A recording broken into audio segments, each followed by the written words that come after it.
I'm Brittany. And I'm Tori. And this is the Be Afraid of the Dark podcast.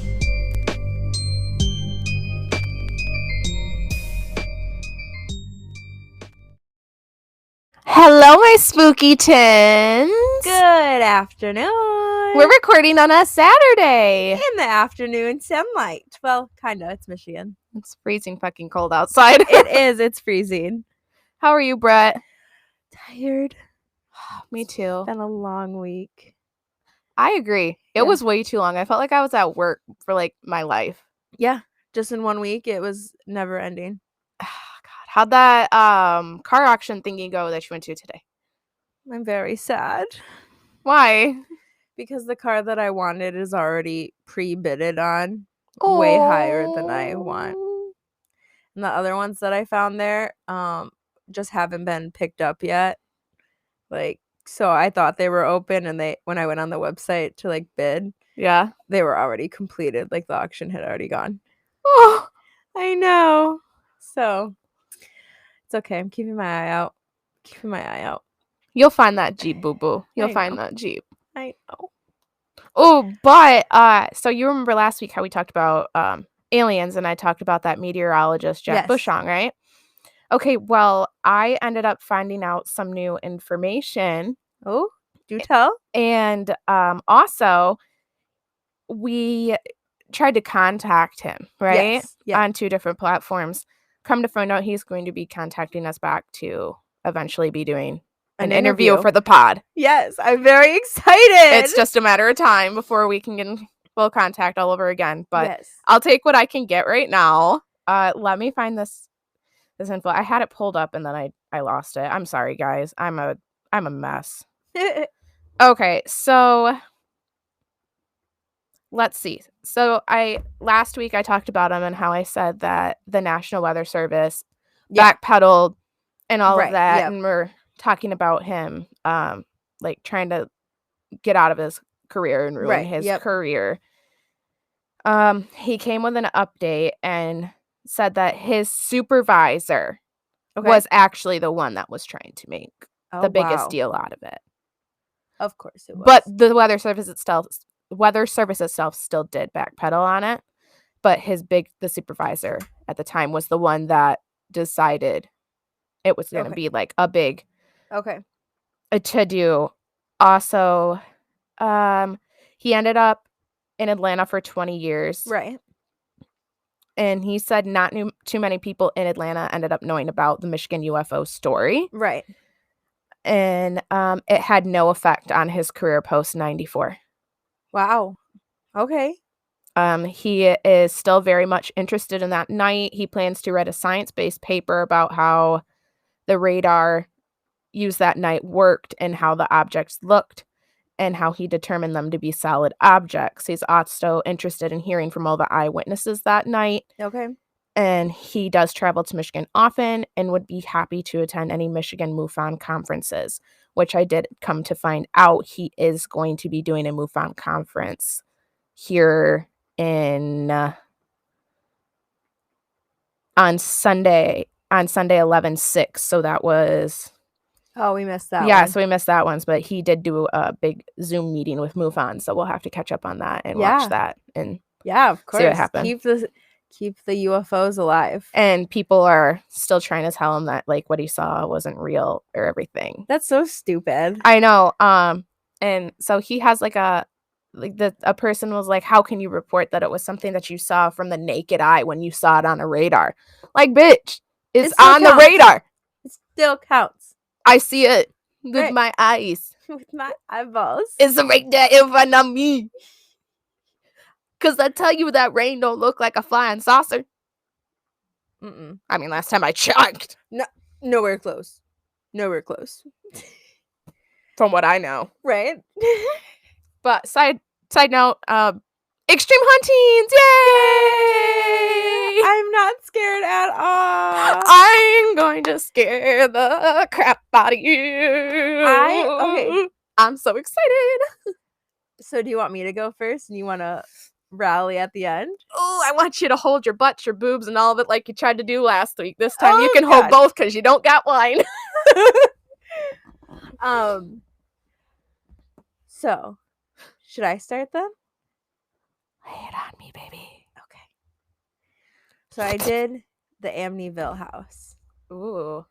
Yes. Which actually, research-wise, is very hard to find stuff because of all the movies. I know. It really fucks it up. Which you would think, because it's so publicized and all the events, have been put in movies.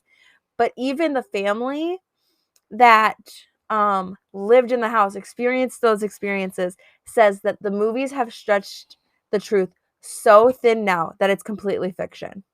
Really? There's nothing left in the movies that even remotely counts for what they encountered. Oh shit. Yeah.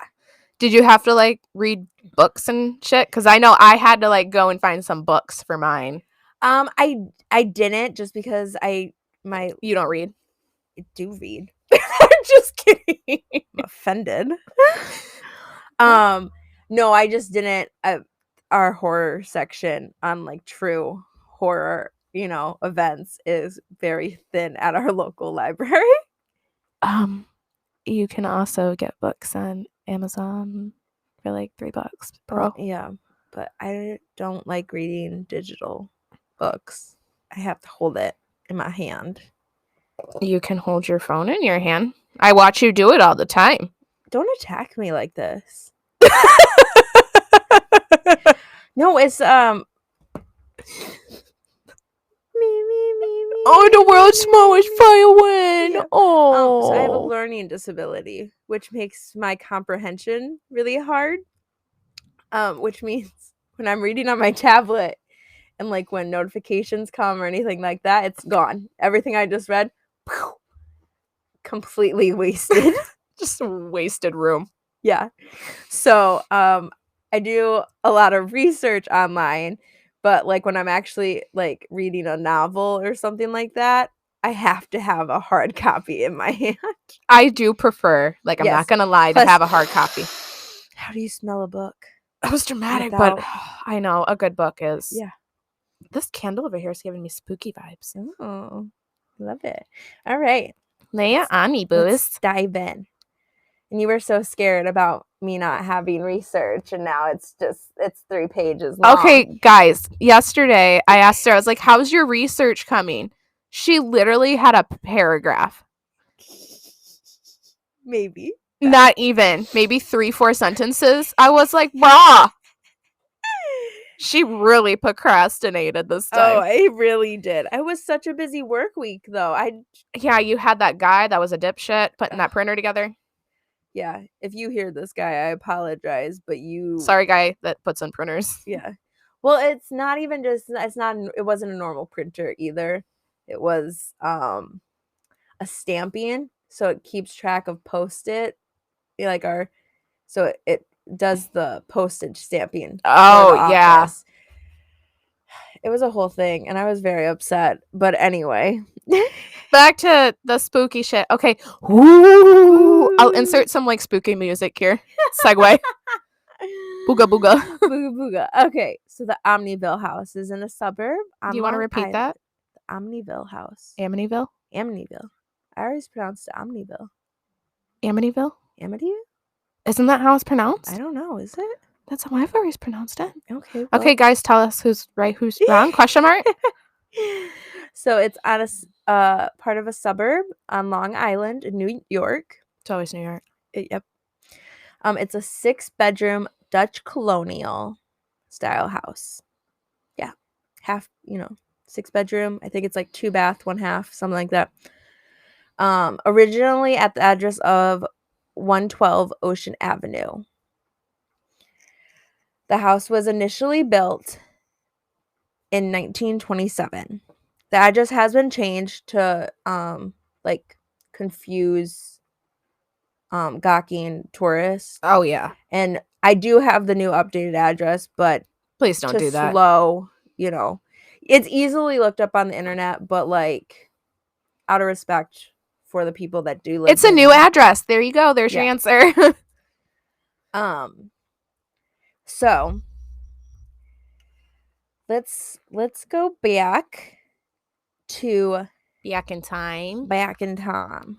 So the rumor that is behind the house is that a witch named John Ketcham fled from Salem and built on the property and cursed the grounds. But there's no proof stating that this John witch ever existed, and the true Ketchum family did an extensive research into their genealogy and found no proof that he ever existed. So through careful investigation, they have been able to determine that the John Ketchum witch is completely fabricated. Yeah. Completely fabricated? Yeah. Nothing to do. 'Tis not true. But according to the deeds following the property basically was once a farmland to the Ireland family. And that's the house's most prominent and influential family. So on January 14th, 1924, Annie Ireland sold the property to John and Catherine, I'm going to murder this last name, Moynihan? Yeah, I don't know. I apologize. We're sorry to descendants. So the following year, 1925, builder Jesse Perry constructed the large Dutch colonial that stands there today. With the couple's new house being built, they lived just down the road. Once the house was finished, because they completely demolished the Ireland's house that was on the property. So they moved out while the house was being built and then moved back onto the property. Once the house was finished, the family of 6 moved in again and enjoyed life near the Amityville Creek. When John and Catherine passed away, their daughter Elaine Fitzgerald moved in with her own family and lived there until October 1960. No paranormal activity. Nothing. Okay. 1960, the house was sold to John and Mary Riley. They only lived there for 5 years due to marital problems. They ended up divorcing and going their separate ways. And that's when the Defoe, I think is how you pronounce it. Defoe? Defoe.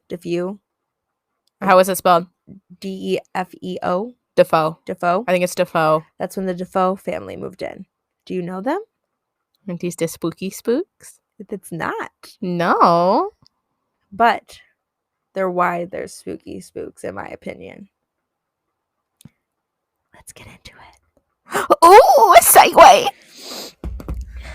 Ronald, let's meet them. Okay? Ooh. Ronald Joseph Defoe, or Big Ronnie Sr. Oh, Big was Ronnie. Born November 16, 1930. He married Louise Marie Brignet, born November 1931. Louise's parents disapproved of Big Ronnie, so they cut all ties with them until September 26, 1951, when Ronnie Jr.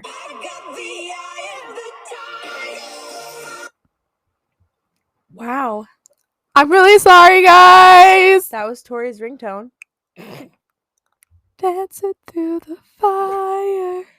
Anyway, I'm gonna put that on mute. Proud of you. Sorry.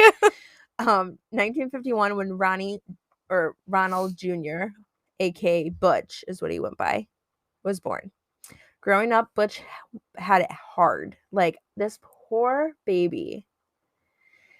He was born and was, obviously firstborn and a boy. Like, God, it's so hard.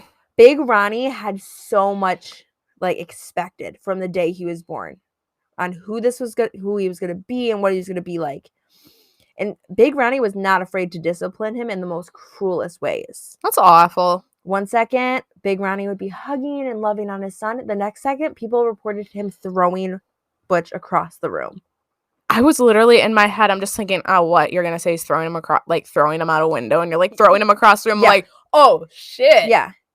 That's some abuse if I've ever heard some. Yeah.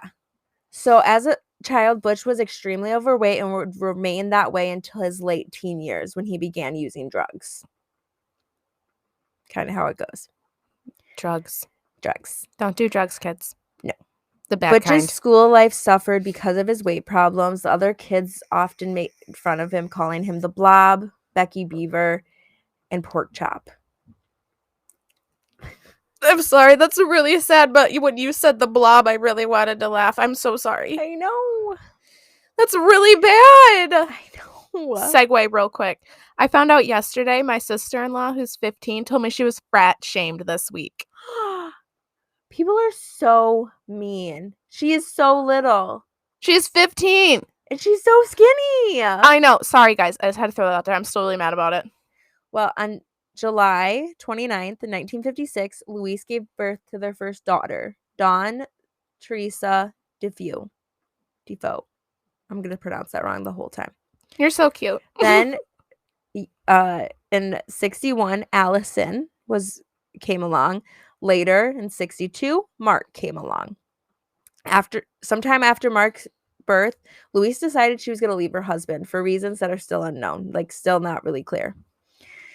So to get his wife back, Big Ronnie decided to put his writing talents to good use. Needing to express the love he had for his wife, Big Ronnie co-wrote a song called The Real Thing. And then in 1963, a jazz great, Joe Williams, actually recorded the song for his album. What? The one, or titled One is a Lonesome Number. Yeah. So he literally went and became... That's like precious. I know, even though he was such a dick. That's literally precious. Well, it worked. Oh, well. She came back. I bet she did. And not long after, in 1965, Big Ronnie would be blessed with his third and final son, John Matthews. By this time, the family had moved from their apartment, from Brooklyn apartment to the Long Island suburb of Amityville. Many wonder how Big Ronnie was able to afford such a lavish house and property with just a car dealership service manager salary. Like, he worked such a low... Yeah. Oh, here's the answer. Luis's daddy picks up all the bills. I was going to say it's haunted as fuck. No, it's not haunted at this point. At this point, it's so beautiful. It's like one of the nicest homes in the community. Well, it was. November 13th, 1974, a 23-year-old Ronald Jr., or Butch, took a high-powered rifle, a .35 caliber Marlene rifle, and killed all 6 members of his family. Both of his parents and the 4 children lied in their bed drugged when he shot them. Excuse me? Mm-hmm. Starting with his father, he then turned to his mother, shot them both. He shot Big Ronnie point blank in the middle of the shoulder blades, from his back, straight to the heart. Ow. Turned to his mother, then went down to the bedrooms where his siblings were sleeping. He had drugged dinner. He planned this. Like, he drugged the dinner with the, drugs he was using. So they were all knotted that night. Murdering an 18-year-old Dawn, 13-year-old Allison, a 12-year-old Mark, and the 9-year-old John Matthews. Oh. Yeah. Bra. After killing his family, Butch took a shower, got dressed, collected any incriminating evidence, and then went on to his way to work. Oh, yeah. Just what you do. He threw the evidence, including the gun, into a storm drain, then went on about his day. Which makes very little sense, because reading about Butch, he barely showed up to work. Like, ever. He worked at the same dealership as a mechanic that his father worked at, and he barely showed up. And when he did show up, he left early to go hang out with his friends. What a world. Yeah, right? So, obviously, he gets there, and everyone's like, oh, where's your father? Like, what's going on? So, he even pretends to call his dad. Oh, so we faking waking this now. Oh, yeah. We're going full in. Okay. All right. And they're like, oh, this is so weird. And don't worry, he does ditch out early to go hang out with friends. Oh, okay, good. I was afraid he wasn't going to. Yeah, no, he leaves early. He ditches. He goes and spends the rest of his day with his friends. And then he would later, prepared. He would later go back home and discover the bodies. To which then he ran down to like a pub or a bar that was down the road and screamed for help, saying his family's been murdered. Da da da. Like how he had to run to a bar or a pub and couldn't just call 911. Well, it's 74, like cell phones. Yeah, dude, but they have freaking, what are those things that are out there? Pagers? It's on the tip of my tongue. A payphone? That's it. I knew what they are. I could see them in my head, but I was about to say that Doctor Who looking thing. Oh, good gosh. Well, at first, Butch claimed to the police that the murder had likely been a mob hit. Yeah. And his act was apparently so convincing, he was actually taken to the local station for protection. It didn't take long for cracks to form in his story, though by the next day he had already confessed to killing his family himself. His lawyer would later build a case around, he's an insane man who killed his family because of demonic voices in his head. The devil made me do it. The devil made me do it. That's the most prime excuse of all time. Right. Which, you know what? Given his, given what he went through growing up, who knows what kind of group he had fallen into. Demons do thrive on those in a weak state. So maybe a demon had picked him. Who knows? But he was given 6 consecutive life sentences. I hope. They did not believe the jury did not fall for his insanity case. The devil made me do it. He actually just died too. Last year. The devil made me do it. Because that's when I was looking this up.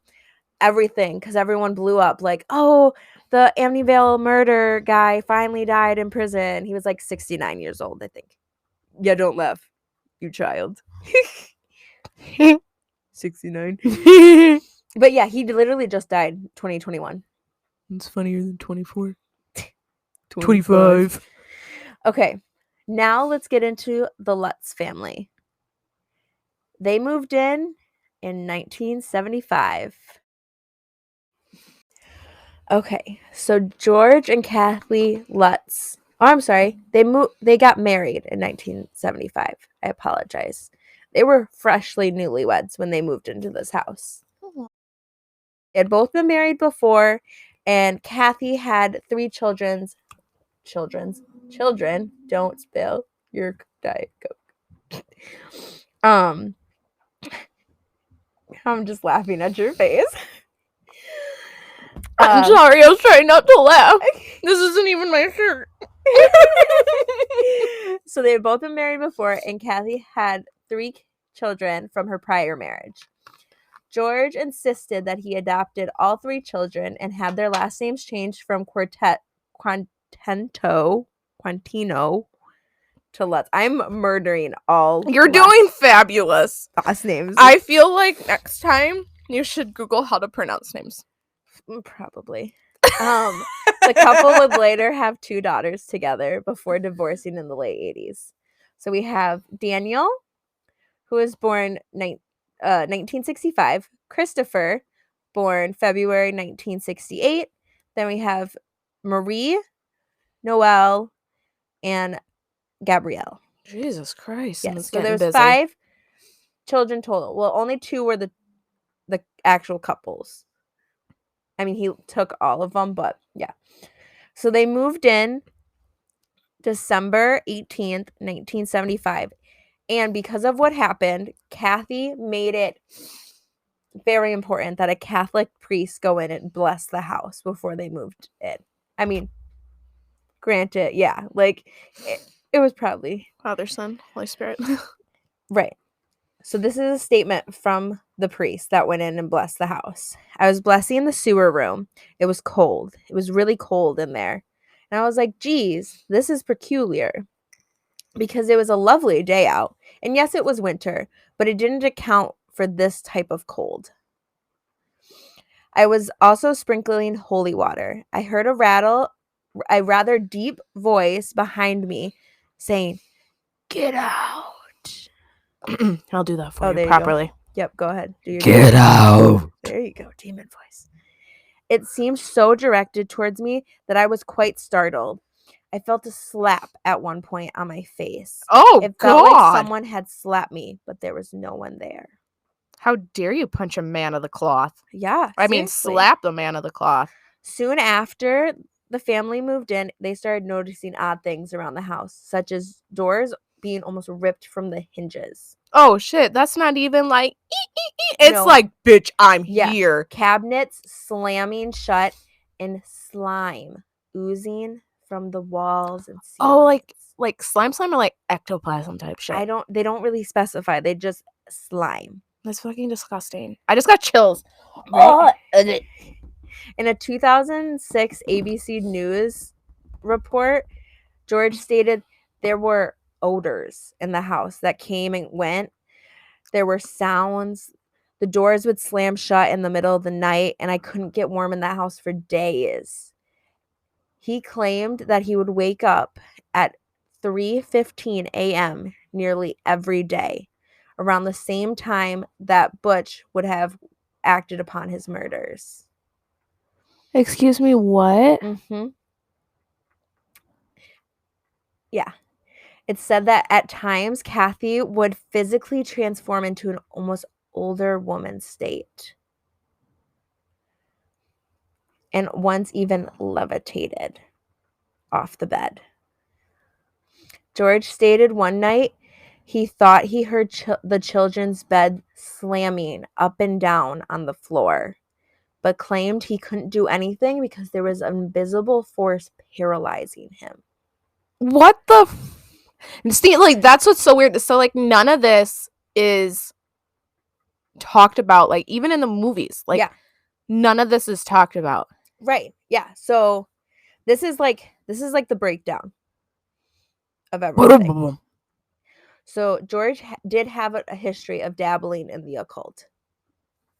Yeah, which doesn't really help the case and the property that they moved. George is the dad. Yep.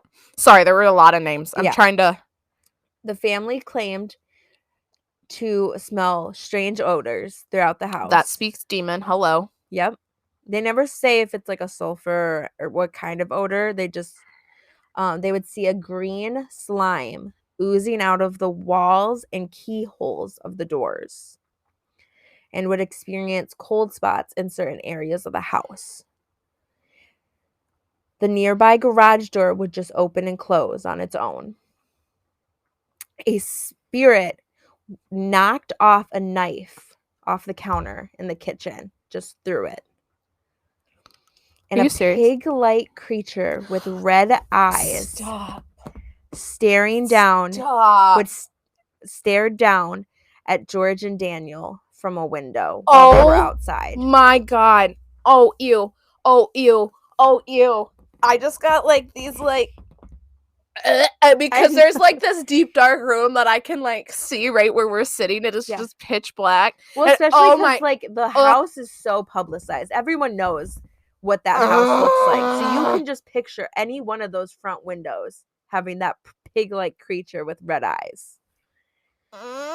George woke up one night to Kathy levitating off the bed. Oh, normal. And then George went in to check Daniel and Christopher one night in their bedroom and also found them levitating off their bed. The family fled from the house just 28 days after moving in. I would have left way before then. They didn't even have like they were a newlywed couple. They didn't have much money. They paid for the house only, I believe I have it written down. They only paid like, I want to say it was like $60,000 on the house. It was way under market. Well, hot damn. They never paid a single payment because of how fast they came back, like gave it back. They were like, thanks, this was nice, right? But like, we're good. So 2 months later, a local TV crew did a segment on the house, bringing in ghost hunters and paranormal experts to evaluate the couple's claims. The team took several photos, including the now famous image of a ghost boy peering out from one of the bedrooms. You want me to send you the picture? You want to see it? I do want to see it. Can you send it to me? All pictures. Fiona wants to see it too. All pictures will be posted on our Instagram for anyone that's interested. Oh, my cat Fiona has joined us, everybody. Just so you know. Oh, she's now there you left. Go, just for you. Okay, hold on. Just for you. Oh, side note, while you just sent me this, 2 planes collided during the wings over Dallas Air Show. Jesus Christ. The world. Sorry, guys, but that's kind of... But look at that picture. Popped up. Oh my god, the chills. Uh-huh. Oh, dude. Yeah, I see him. I can see him from here. Oh.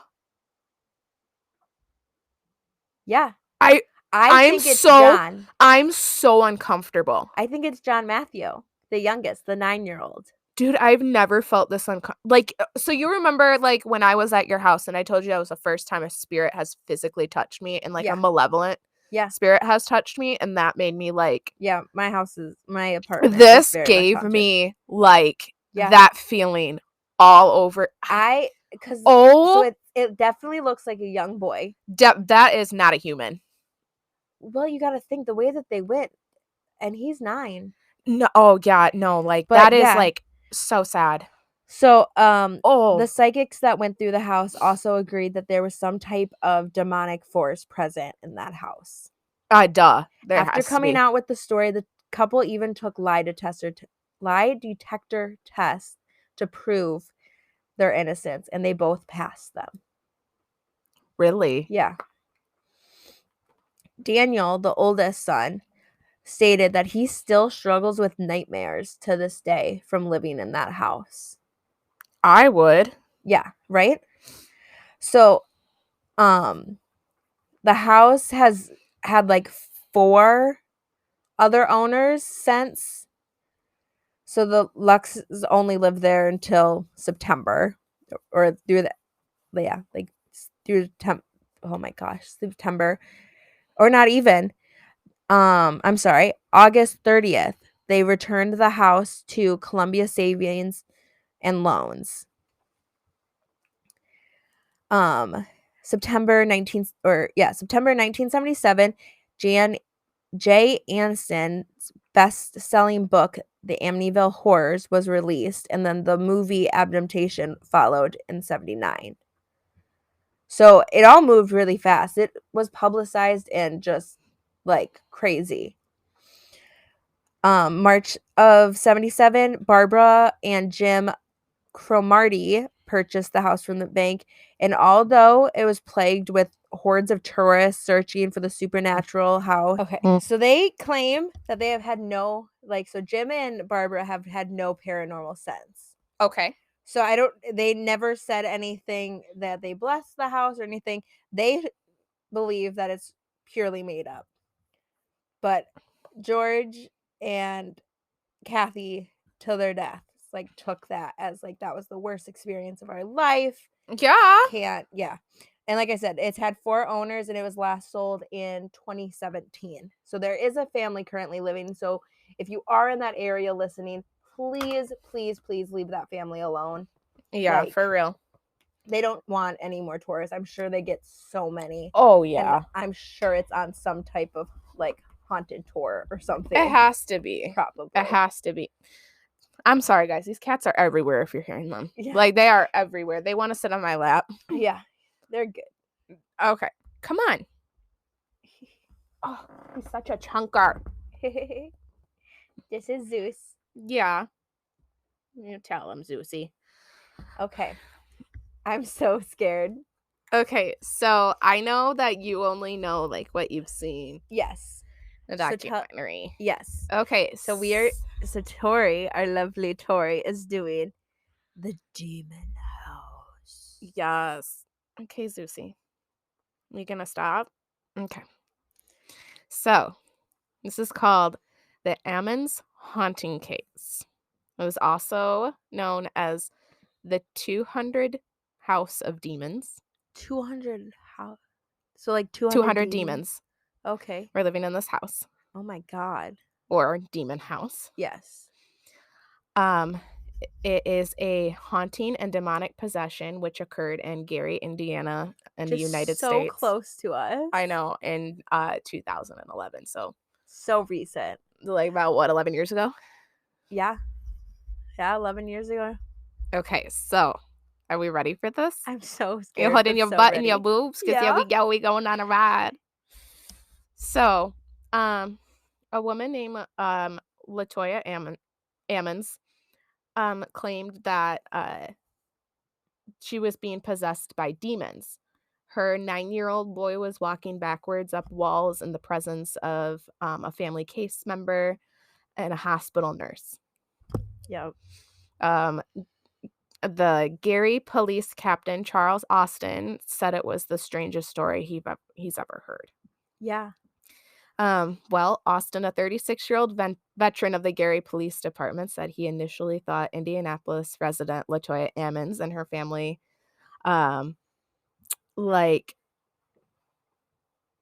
made up this elaborate tale as a way to make money. Right. But after several visits in their home and interviews with witnesses, he simply stated, "I'm a believer." Wow. Yeah. Not everyone involved with this family was so inclined to believe this story because some of the supernatural claims were like so impossible so intense, to like even fathom. accept. Yeah. But whatever, like the case of this like creepy occurrences that were befalling this poor little family, they led to one of the most unusual cases that has ever been handled by the Department of Child Services. And many of these events are detailed in a nearly 800 pages of official records obtained by the CPS. Okay. And these would include dozens of interviews with police. Yep. DCS personnel. Psychologists. Okay. Family members. Yep. And a Catholic priest. Of course. So Ammon swears by her story. And has always been unusually spoken about it. She's usually spoken about it. Like she doesn't care. Like, I'm gonna tell you what happened. Yeah. She's let multiple people interview her, from like the Indianapolis Star magazine, where I got some of my information from. Okay. As one of the places. So let's. I'm gonna like when you're a kid and you've got to like tuck the blanket under your feet so nothing can come underneath your blanket. Yeah, I gotta do that. Okay, go. Gotta do that real quick. Yep, I'm just gonna hide in my blankie. Here we go. Roller coaster. November of 2001.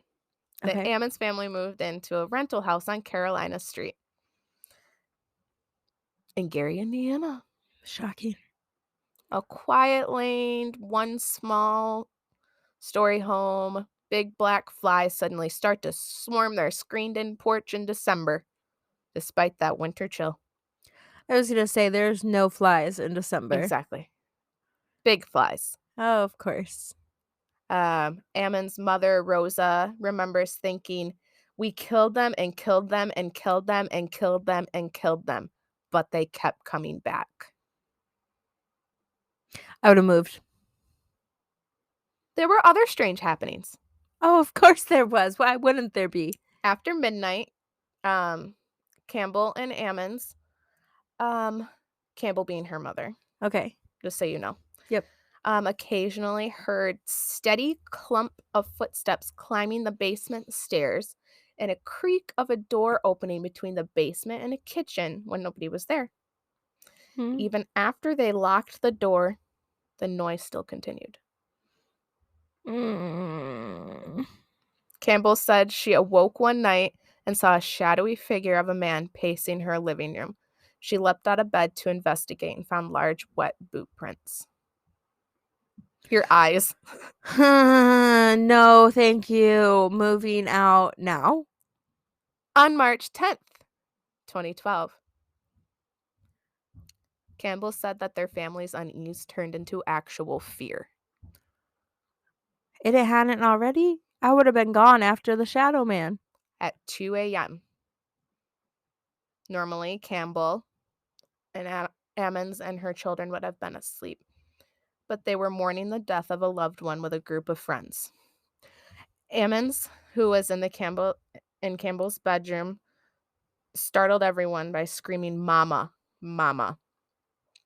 Campbell said she ran into the bedroom where her 12-year-old granddaughter and friend were staying.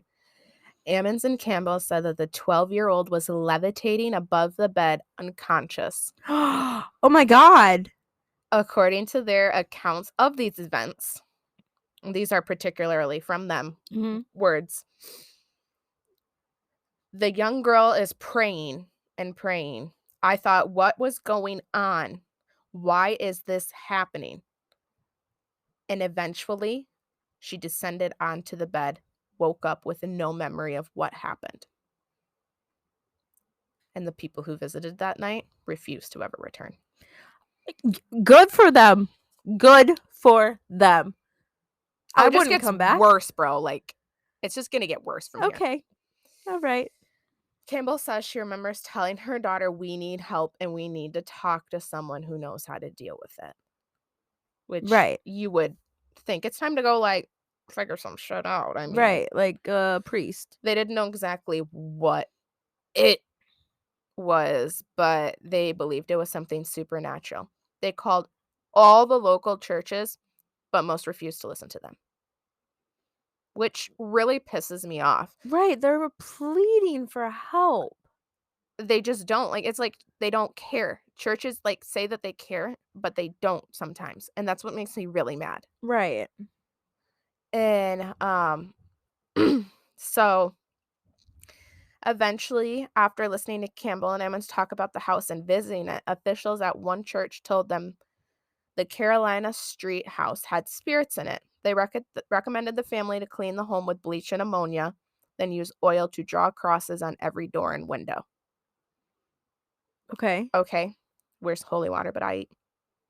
Well, holy oil is a thing too. Yeah, water usually is the go-to. Yeah. But whatever. At the church's suggestion, Ammon said she poured olive oil on her 3 children's hands and feet, then smeared the oil in the shape of crosses on their forehead. Like, I mean, this woman, like, drenched her children. This was like, here you go. Here's some holy, just like, you're taking a bath in the shit. Jesus. They also reached out to 2 clairvoyants who said the family's home was besieged by more than 200 demons. Oh my God. Where do they come from? Like, that's got to be like just like an open swinging door. The best thing that they could have done was move. Yeah. That was literally all they could have done. She remembers the clairvoyants telling her, but moving wasn't an option because the family was strapped for cash. Like, I mean, you can't just, like, leave. Right. There's contracts. It's so hard to leave in just like a dire situation. So instead she took the advice of one of the clairvoyants and made like a altar in their basement. Okay. She covered an end table with a white sheet, then placed a white candle and a statue of Mary, Joseph, and Jesus on it. And she opened the Bible to Psalm 91. She said, she had another person donned in white t-shirts and wound white scarves around their heads. Also, a clairvoyant's advice, they burned sage and sulfur throughout the house, starting upstairs and working their way down. The smoke was so thick they could hardly breathe. Oh my God. Ammons drew a cross with smoke, and then someone read Psalms 91 aloud through the house. I don't know if you know Psalms 91. I don't, but you will not fear the terror of night, nor the arrow that flies by day, nor the pestilence that stalks in darkness, nor the plague that destroys at midday. Ammon said nothing odd happened for 3 days, and then it got worse. Oh, that poor family. Yeah. The demons then possessed her children, ages 7, 9, and 12. Oh my God. The kids' eyes bulged, evil smiles across their faces, and their voices deepened every time that happened. These demons were just using the children as puppets. Exactly. That's Campbell said the demons didn't affect her because she was born with protection from evil. She said others like her have a guardian who protects them. So like, like everybody has like their own like guardian, but you got to find your spiritual guide pretty much. Right. She said that Ammon's, though, she felt lightheaded and weak. And she felt super warm when she was possessed. Her body shook and she was out of control.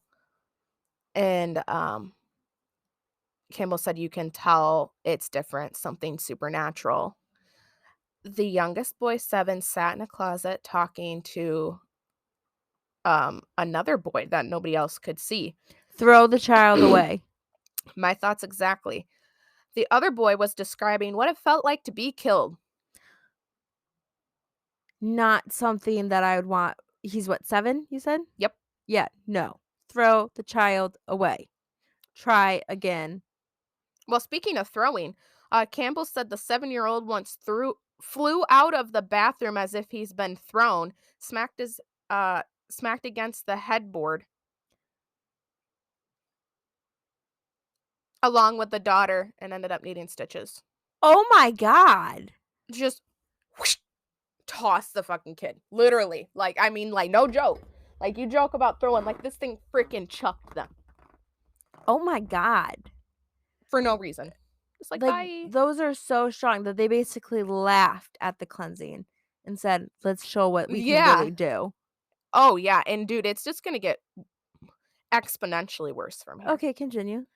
The 12-year-old would later tell mental health professionals that she sometimes felt as if she was being choked and held down, so she couldn't speak or move. She said she heard a voice. She would never see her family again and wouldn't live for another 20 minutes. Oh my God, she's 12. These demons are like... I don't like one that shows how strong she is as a person, and I give so many props to her. Yeah. Because honestly, I do not think I could have handled something like that at 12. Some nights are so bad the family slept at hotels. Oh my God. This is in desperation, they went to their family physician. Okay. I'm just gonna call him Dr. Jeffrey because I can't say his last name. I ain't about to try. Oh, okay. So he's Dr. Jeff. Okay. So Dr. Jeff on April 19th, 2012. Ammon said she told him what they were going through and hoping he might understand. He ended up stating in an article at one point that it was bizarre. 20 years and I've never heard anything like that in my life. He said, I was scared myself when I walked into that room. Oh my God. So he could even feel the presence. He said he would not speak any more in detail unless Ammon's had a psychiatric clearance. Wow. For the waiver of confidentiality she had ended up signing in this medical notes about the visit, he wrote about delusions of a ghost in a home and hallucinations. He also wrote history of ghost at home and delusional. Wow, so he completely wrote her off. He completely was like, nutcase, next. Yeah. So what happened was also detailed in a DCS report of the family's case manager and interviews with medical staff, Department of Child Services. Yeah. Chaos erupted. I feel like this is already chaos, but okay. It gets worse. Continue then. So Campbell and Ammons said that the son was literally like cursed the doctor in demonic voices raging at him. No. And at the medical staff. The youngest boy was lifted and thrown into the wall with nobody touching him. The DCS report has this written down. The family's case manager and the doctor witnessed this happen with their own eyes. No. I would have been like, y'all all need to fucking leave. Get out of my office. Throw all the children away. Bye. And move states. The boy abruptly passed out and wouldn't come to. She cradled one of the boys in her arms. Ammons held the other boy, obviously. Right. And the doctor's office called 911. 8 police officers and multiple ambulances showed up. Right. What are they called? A quote here. Everybody was, well, I guess, they couldn't figure out exactly what was happening, end quote. Well, yeah, that's kind of a hard one to explain in like scientific medical terms. He was taken to the Methodist Hospital campus in Gary. Ammon said hospital personnel laughed at her desire to anoint her sons in olive oil. I mean, from a medical standpoint, and like as someone like that has an EMS background, I get that. She said, I couldn't talk to them, so I talked to God. Okay. The boy woke up in the hospital. The boys, plural, woke up in the hospital. So they were both hurt because the one smashed into the other. Right. The older boy, then 9, acted rationally, but the youngest screamed and thrashed. She said it took 5 men to hold him down. Meanwhile, someone called DCS and asked for an agency to start investigating the mother. Oh, obviously, because she's for possible child abuse or neglect. The caller, who is not named in the DCS report, speculated that Ammons might have a mental illness, and the person believed the children were performing for Ammons, and she was encouraging their behavior. Oh my God. So the DCS family case manager, Valerie Washington, was asked to handle the initial investigation, and she gave the following account to the police in her intake officer's report. Okay. Here we go. Hospital personnel examined Ammons and her children and found them to be healthy and free of marks or bruises. A hospital psychiatric words, pronouns, they're adjectives. Hard. Evaluated Ammons and determined she was of sound mind. Washington interviewed the family in the hospital. While she spoke with Ammons, the 7-year-old boy started growling with his teeth showing and his eyes rolled in the back of his head.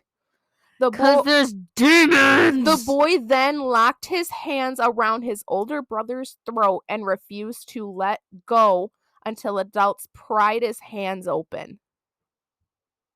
Oh my God. Later that evening, Washington, a registered nurse, Willie Lee Walker, brought the 2 boys into a small exam room for an interview, and Campbell joined them. The 7-year-old stared into his brother's eyes and began to growl again. It's time to die. No, because the voice really got me fucked up on that one. That's not it.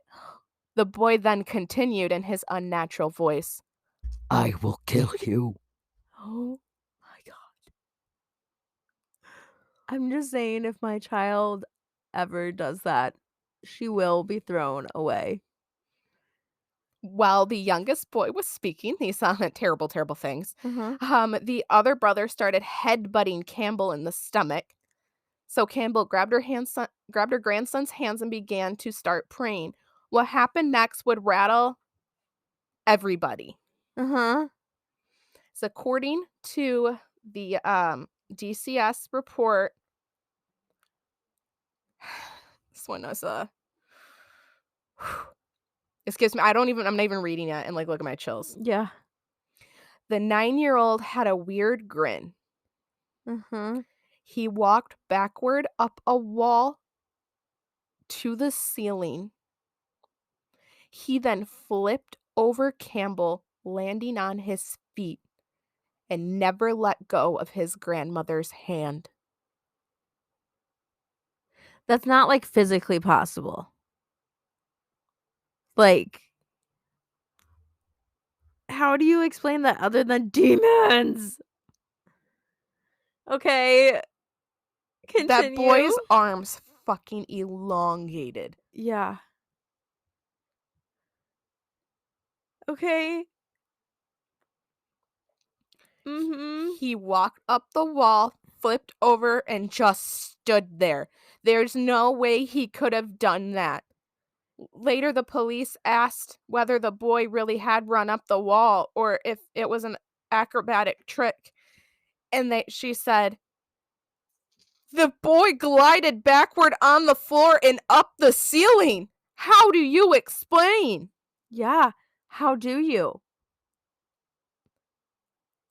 The DCS reporter was so scared that she ran out of the room. I would have too. I didn't know what was going on. That was crazy. I gotta go. Peace. Deuces. So then, the doctor who did not believe them asked the boy to walk up the wall again. Yes, because that's a superpower that he can just, choose whenever it happen. He told the doctor he doubted that if the boy could repeat the feat. This kid was not himself when he did that. Right. And he said there has to be related to some kind of like demonic spirit that's Right. attached to this boy. The doctor said it would also result in mental illness. Oh, everything is just mental illness. Like a lot of people struggle with that. Yes, I like 100% understand that. But to just go and say that everything that cannot be explained is mental illness Yeah, is, I'm sorry, is just bigotry. 100%. Okay, continue. There's a lot. Like this is just like it's so much that's happening to this family in such a this short poor span of time family. that I don't know how this mother kept her faith. Yeah, right. There should be there should be like a part in the release that was like 30-day demonic trial. If you've noticed any demonic presence or like FBI's Most Wanted? no, just like if like how like be like Alrighty. So Ammons ended up spending the night obviously at the hospital with their 7-year-old son, while Campbell's took their daughter yeah. and older son to a relative's home in Gary. Okay. The next day, Ammon's youngest son's 8th birthday, she said DCS officials then decided to talk to the children about what was happening. Okay. Family celebrated the boy's birthday by singing and eating a miniature cake. And then Washington told them the children would not be going home. Oh. DCS took the emergency step of taking the custody of the children without a court order. Oh my God. Okay. Yep. All of the children were experiencing spiritual and emotional distress, end quote. Okay. Okay. Yeah. Ammons then proceeded to obviously, like, lose her shit. Right. All her kids have just been taken away. Because she didn't want her kids to be separated, and she didn't want to be separated from them. And another quote, she said, "We've already been through so much and fought so hard for our lives. It was obvious that we were a team and we were beating it, whatever we were fighting. We made it through together as a team, but they still ended up separating us." Jesus. So she doesn't have any of her kids still? Just wait. Okay. Then the Reverend Michael Mignon. Okay. Not really sure how to pronounce his last name, so was leading a Bible study, and he received a call from the hospital chaplain, and he never experienced like a request like this from a chaplain to perform an exorcism on Ammon's 9-year-old son. Okay. He agreed to interview the family after Sunday Mass a few days later. He was ruling out natural causes, and he visited the home on Carolina Street on April 22nd of 2012 for 2 hours. Ammons and Campbell detailed the phenomena for him. Then Campbell interrupted the interview to point out a flickering bedroom light. Oh, okay. The flickering stopped each time the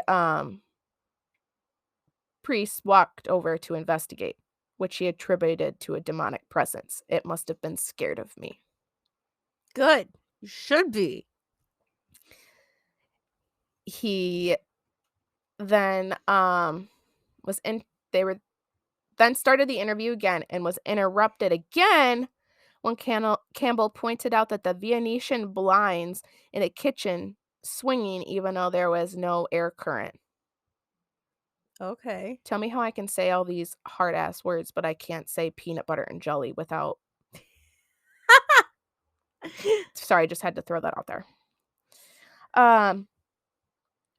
He also saw wet footprints. See, I told you. Venetian and can't say wet footprints. You jinxed it. I did. Wet footprints throughout the living room. Ammons then was complaining of having a headache. Then Ammons began to convulse when he placed a crucifix against her head. Oh my God. Yeah. After a 4-hour interview, he was convinced the family was being tormented by demons. He also believed there were ghosts in the house as well. He blessed this house before he left, praying, reading the Bible, and sprinkling holy water in each room. He told Ammons and Campbell to leave because it wasn't safe. They temporarily moved in with a relative. And this is when the police captain begins to like believe what's going on. Yeah. So 2 officers, one each from like departments, they were still like the kids were still being held in custody. They went in and saw that the main floor had 3 bedrooms, a living room, 1 bathroom, hardwood floors, and a small open style kitchen, and a door in the kitchen that led to a basement with concrete floors. Directly under the stairs was a dirt floor, and the concrete around it was jagged as though it had been broken. And a makeshift altar that Ammons have created was still in place. Okay. Among with rings of salt she had poured against the basement walls to dissolve the demons, according to like her report. Campbell told officers that the demons seemed to emanate from beneath the stairs. Lovely. Yeah. Hi, we're in my basement. Yeah, so great to be in a basement talking about demons that emanate from basements. It's okay. We got Harry down here. Yeah. Okay. I think Harry's nice. Hopefully. I got Sage. Yeah. I'll Sage down here later. Yeah. Sounds good. He believed in ghosts and the supernatural, but he never believed like demons were real. Right. Which a lot of people don't. They'll believe in ghosts and spirits and stuff, but It is a fact that a lot of people don't believe in demons. They just believe in, like I said last week, how there's like good ghosts and bad ghosts. Right. Yeah. Yeah. And then he proceeded, I lost my spot. He ended up changing his mind after visiting this house because during an interview, the officer's audio recordings malfunctioned. The power light flashed to indicate the batteries were dying, even though he had just placed fresh batteries in it earlier that day.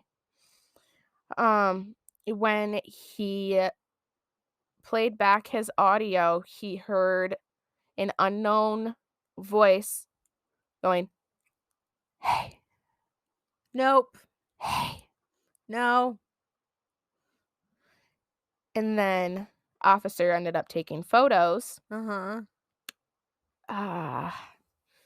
of the basement stairs, and there was a white, cloudy image in the upper right-hand corner.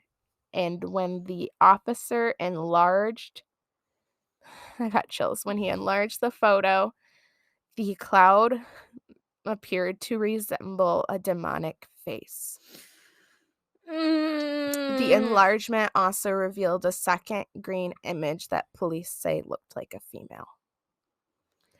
Austin said photos he snapped with his iPhone also seemed to have strange silhouettes in them.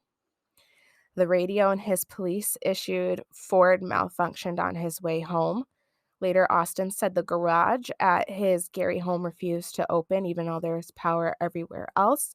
Said the driver's seat in his personal 2005 Infiniti also started moving backward on its own, like front and back.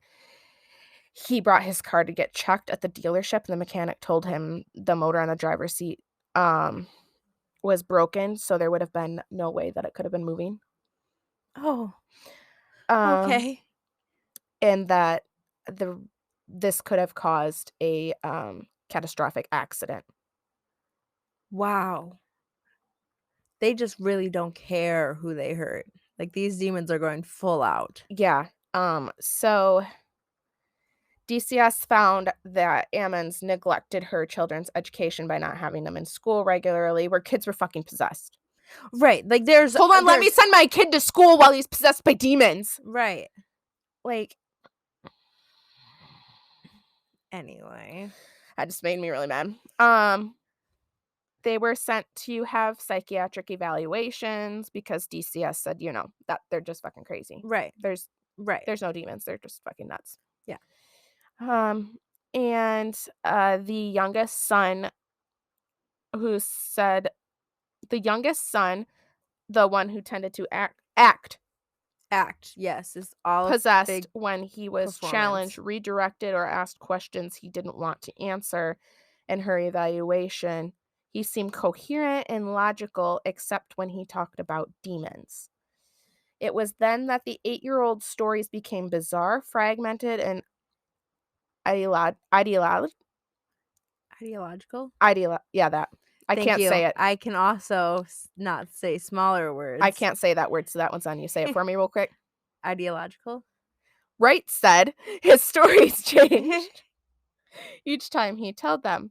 He changed the subject. So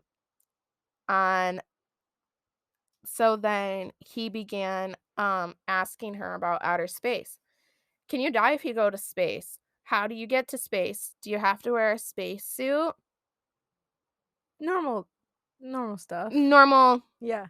8-year-old like things. Kid things that they would want to know. So they believe that the 8-year-old did not suffer from a true psychotic disorder. It just appears to be an unfortunate and sad case of a child who has been induced into a delusional system perpetrated by his mother and potentially reinforced by relatives. Jesus. And then the daughter and older son, they came to the same conclusion that it's just the mother. She's fucking crazy. Yeah. The mom's making them act this way. The mom made that son walk up backwards, up the wall. But Ammon's daughter told one of the psychologists she saw shadowy figures in the Carolina Street home, and that she twice went into trances, and that her brother saw doors that would slam shut and stuff moved around. in that she felt like she was not okay and they didn't care. She's literally like, this little girl is like, help. Like, these things are happening and you need to help us. But see, all 3 of these kids were telling them, "We are possessed." They insisted that they were possessed by demons. These young ass kids knew they were possessed by demons. They were telling these the DCS caseworkers, "We are possessed." Mm-hmm. And their response to it all was to not discuss demons and being possessed and take responsibility for their actions. They are, by telling you they're possessed. And the shit pisses me off. So they said that the bond that the mother and the children have was a very close bond. And so that they basically formed discipline and regarding to Possession. yeah. Okay. Sure. I'm like, Whatever. how does that make sense? It doesn't. It really doesn't.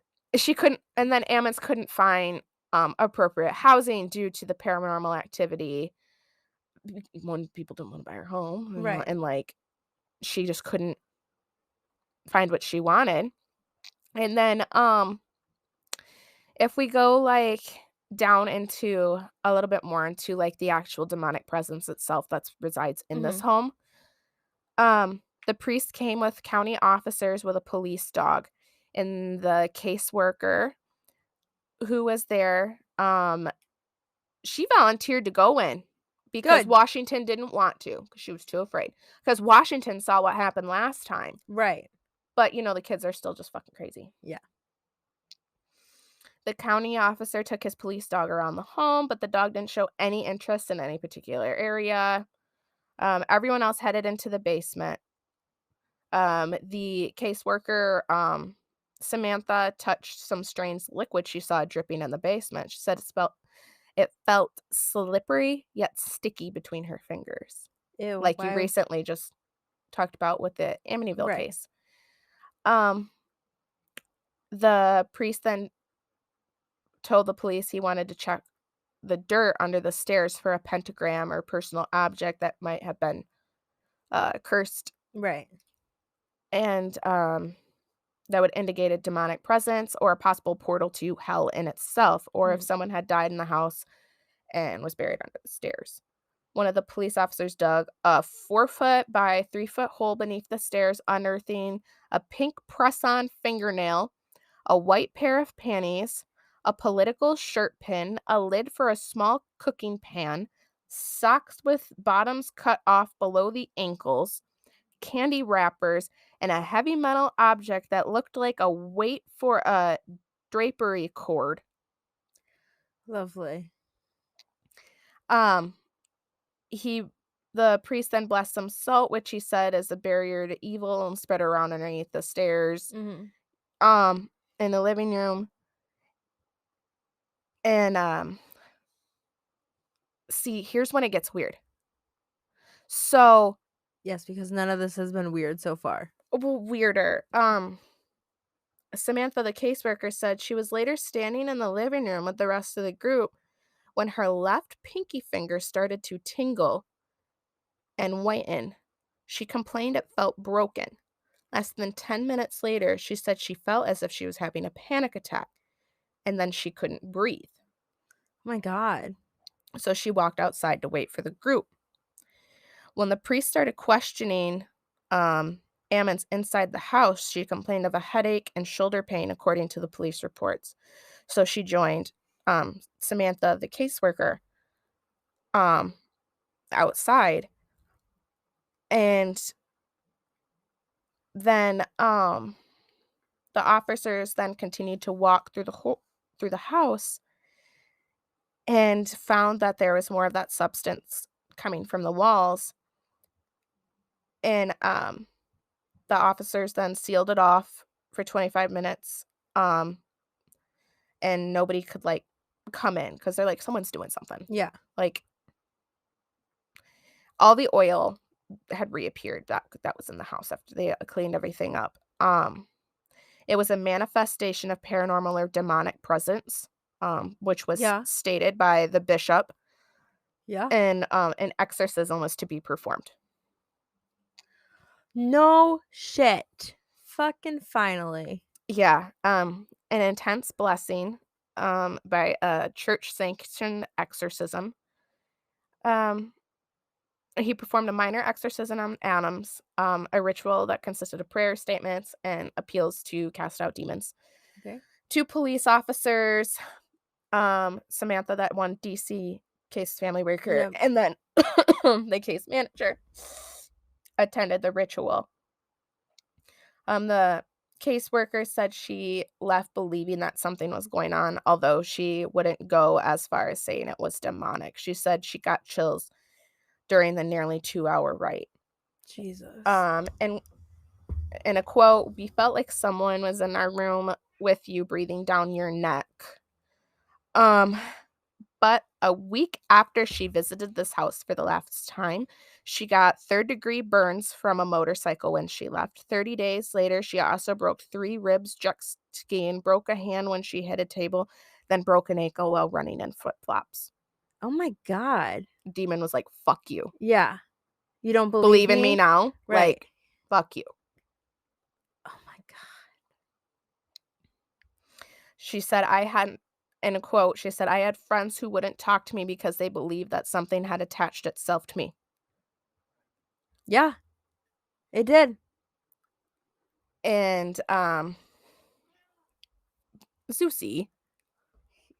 And the priest then to perform more exorcisms upon the house.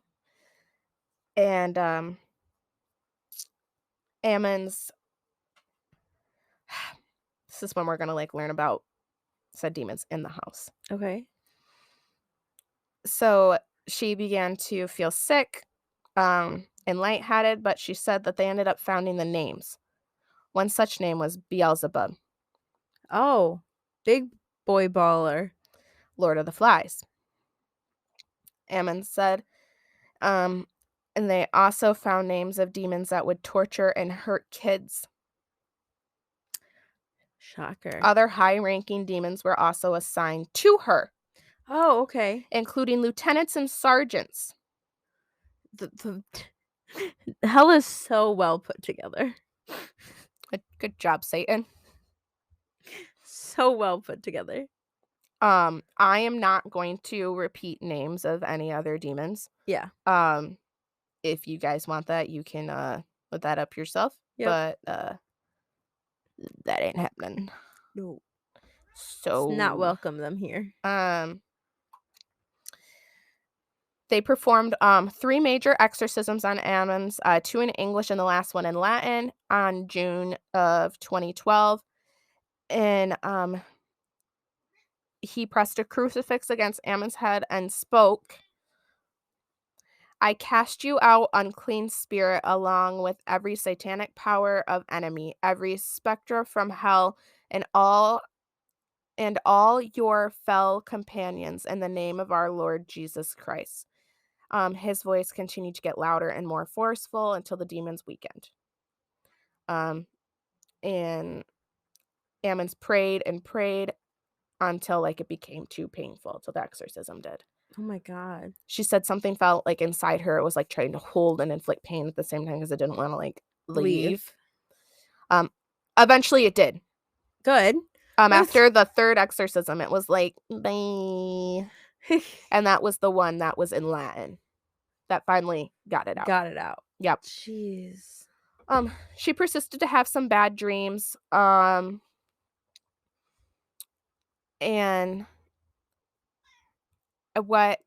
finally her children and her got reunited. Good. After the final exorcism in 2012. And now they're out of the house. Yay. It was then bought by Zach Baggins, who ended up doing the documentary, which doesn't live up to anything like this. LaToya and her family went through a lot. I had a lot more that I could like go into about this house, but like it could be a whole topic in itself. Yeah. But they ended up demolishing the house. So no one could ever live there. But everyone that was in that house ended up having some kind of repercussions from being in the house. And I mean, it even happened to Zach too. Yes, Zach shows a lot of that in his documentary, and I do recommend it. Like, it doesn't go into a lot, but it does show the effect of the house on people. It really does. You do have to be aware of said movie in itself. It does state at the beginning, unlike everything, demons in themselves can come through electronic devices, depending at that. But I also believe that also how, what's the word, I guess, connected and like how strong weak you are, because like I know that they're real. I know that they're real, but I'm not gonna let them in my home. No. Just like if you, here's a note for anybody. If you ever have a ghost in your house, or you think you have a ghost or a spirit or anything in your home, do not ever let them in. No. Don't accept them into don't ever let them be like, yo, you can stay here. Like, you don't ever do that. No. Like, whether you if think you it's accept, a sweetheart, even if you accept it, you can never accept it. If it's still in your home and you still haven't accepted it, it doesn't matter. Right. But like, if you say those words specifically to it, right. Like Speak out to it. I've never accepted the one that's in my home. Oh no, I don't accept the one that's in mine either. But I'm like, if you're gonna vibe, like I'll leave you alone. Yeah. If you're not gonna hurt me, you can chill. But I'm not gonna accept you into my home. Yeah. Henry knows that. Well, it's been a wild ride. It has been. I'm exhausted after all of that. Like, I'm physically drained. Next week I'm doing the possession of. Oh, I think I kind of came. Okay, just wait it. Okay, Annalise Michelle. I don't know. Ooh, if you guys know it. Do you know her? We're super excited. I think so. I have audio clips. Of her exorcism. Of course you do. Okay, well. We'll save all that for tomorrow, or not tomorrow. Well, technically, like one more day, because we record on Monday. But like, save that for next episode when we do possessions. Yes. That means I get to see you on Monday. Yeah. Yay! Don't forget to rate and review us on iTunes and Spotify, Apple Podcasts. Apple Podcasts and Spotify. We are now on YouTube. Last episode and this one is on YouTube now. Yeah, you get to look.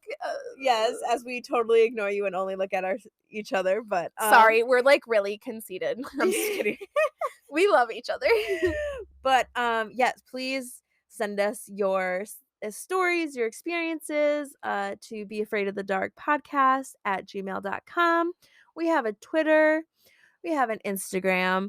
We have a Facebook page that you can like us on, and we have a Facebook group that you can follow. It is private. There are questions to answer to get in it. So whatever you post on there is completely private. It will not show up to anyone's Facebook page that you're friends with but are not in the group. Yes. So it's completely private if you don't want all your paranormal, stuff on your regular Facebook. Umber and I post on there every day. Yep, every day. Instagram's every day. So, yeah, we're super excited. And William, remember, don't look behind you.